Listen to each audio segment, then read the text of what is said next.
can basically just be like, welcome to the Carver Ave Chronicles podcast.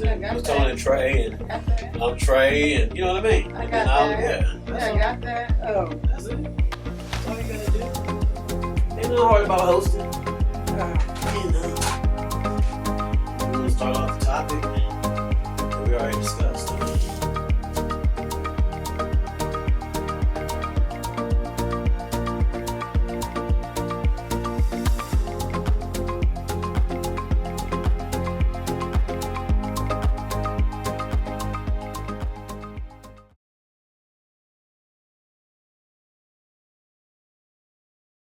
Welcome back to the Carver Ave Chronicles with Tone and Trae. Get over there. You get over there. Good. Man, technology. I tell you, technology. Yes. Yeah. This is a blessed podcast. Yes, people it is. Not people. Something is trying to get in the way, but we're good. So you were just talking about how people should, if they're in abusive relationships, females in particular, I would assume, maybe even males. Yeah, Right? yeah, you never know. That might happen, but you're saying for them to get out of it, regardless of what, and try to figure things out. I think you talked about like a women's shelter, like a battered women's shelter. But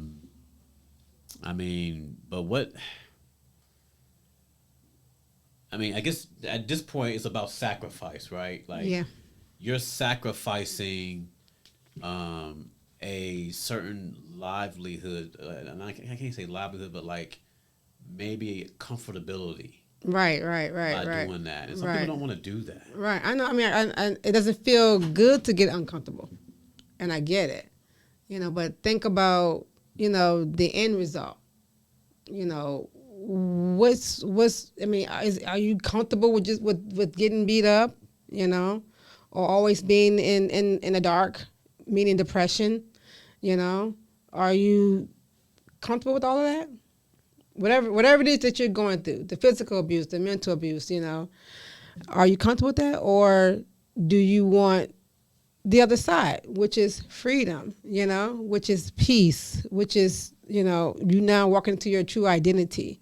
Now you know who you are, being able to keep your own money, being able to go when you want to go. So we have to, identify what's really more important. And especially if you really have kids involved, we can't be selfish because, now we're not looking after their safety. So create a why. Why is it you want to leave this situation? And then on the flip side, why do you want to stay? Think about it that way. I know it's easy said than done. That's why I also got some information here for those who may need it. Call the Domestic Violence Hotline. They have all the resources you need, for your city and state. And the phone number is 1-800-799-SAFE.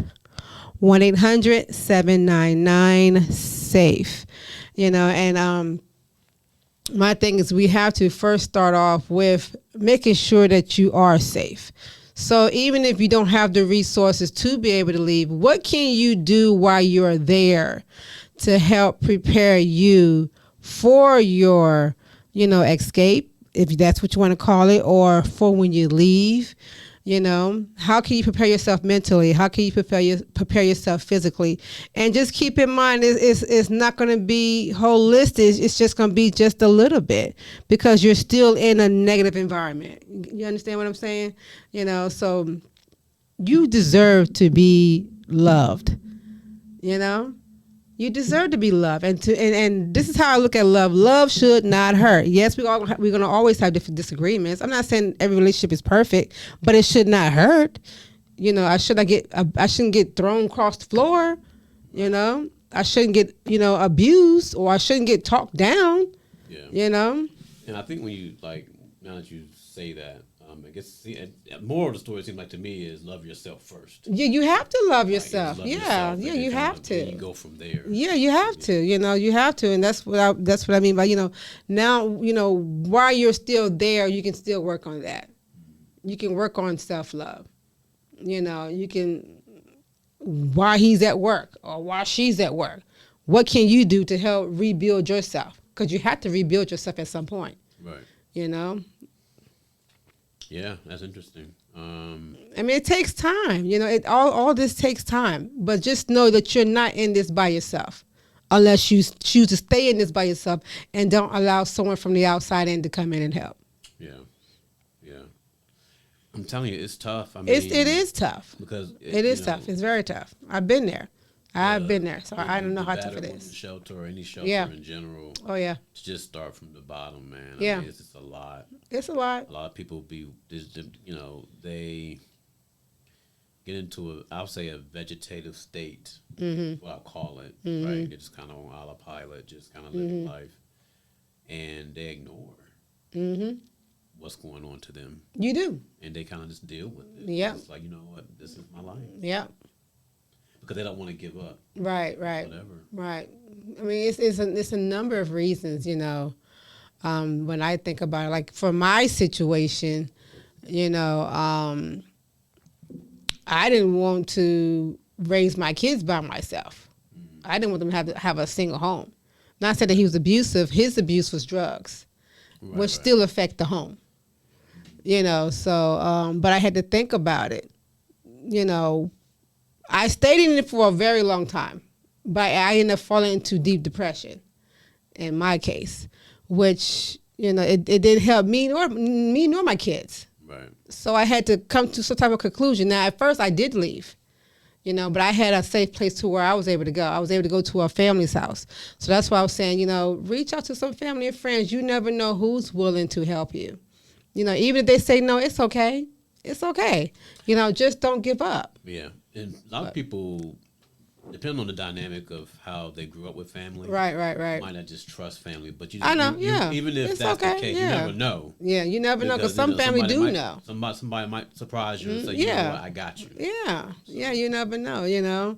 But I wouldn't stay in that situation. I get it. I get it that, I'm comfortable here. This is all that I know. But I understand the state of mind that you're in. You're broken. You're damaged. You're not in a whole state.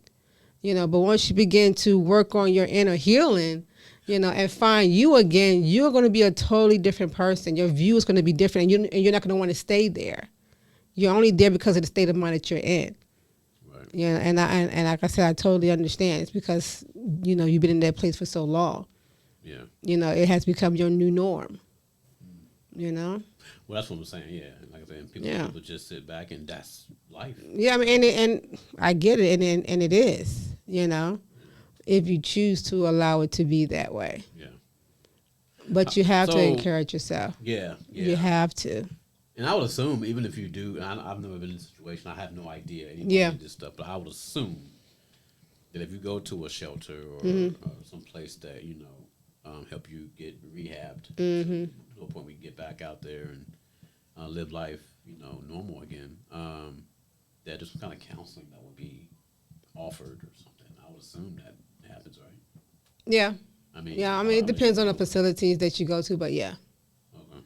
Okay. But that's why I'll call the 1-800 hotline. They also offer counseling as well. Free counseling, as well as, based also on if you have any, income, so that's why I say call the Domestic Hotline. They also offer counseling. Right. Yeah. Yeah. I mean, there's resources out there for free. Yeah. Take advantage of it. Right. Maybe they can help you cope. Yeah. Help you build up that inner strength. Oh, yeah, they move. will. I mean, Yeah. who knows, right? So Yeah. And that's what I focus on when it comes down to women who are in situations like that. I like to remind them of who they are. You're not a product of your environment. That's just who you are at your current state. But your current state can also change.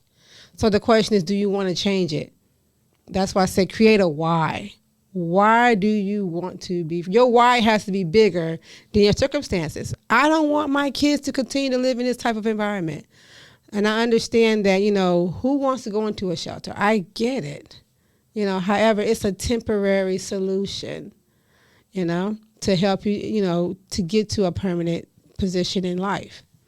And I'm telling you, once you make that step, it's going to be hard those first 30 days because you got to because you still have a bit of a love for that individual at the same time, even though Yeah, I it's mean, messed obviously, up, you know, even though somebody you're just- messed up, and there's you know, some in the kind of head, you know, something attracted there's to attachment to, you know, you were Right, still yeah, attached yeah. to that individual.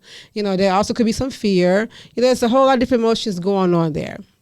Yeah. You know, so once you separate from that individual, you know, now you have to work on the detachment, you know, and get used to being, you know, free, which is going to feel weird, you know, because you're so used to being bound, if that makes sense. You're used to being manipulated. You're used to being controlled. And it's like, now that I have, that's why I said you have to do the work. You have to do the work. If you don't do the work, you're going to find yourself back there, because you're going to begin to miss, you know, being in whatever little bubble you was in. You're going to begin to miss it, because that was your comfortability. And now you have me out here to where I don't even know who these people are. Are they going to hurt me? Because you might even view them the same way. You know, can I even fully trust you? Because your trust and stuff is broken. Your view of life is just completely broken. You know, but there's hope. You know, there's hope. Yeah. I am a living witness. I Listen, am a living witness. Yeah, I didn't. You know? I had no clue that you went through what you went through until this podcast. So, you know, definitely. You have that number again? Yes. So if you want to actually go on their website, they also have, you know, a live chat, and their website is thehotline.org. The hotline. Mm-hmm. Okay. And if you want to call their physical number, you're looking at 1-800-799-SAFE, or either 1-800-799-7233. And they will give you all the help that you need. You're not in this by yourself. Even look throughout your community. Your state has an emergency hotline as well. You know, if you want to reach out to me, I'm on Facebook, Tremaine McNeil Wimbush, excuse me. You know, I'm also here to help you in any way possible. Hey, and you know where you heard it. The Carver Ave Chronicles podcast with Tony and Trae. Peace. Till next time. Thanks again for listening to the Carver Ave Chronicles podcast with Tony and Trae. Make sure you like, subscribe, and comment. Definitely subscribe wherever you get your podcast for future episodes.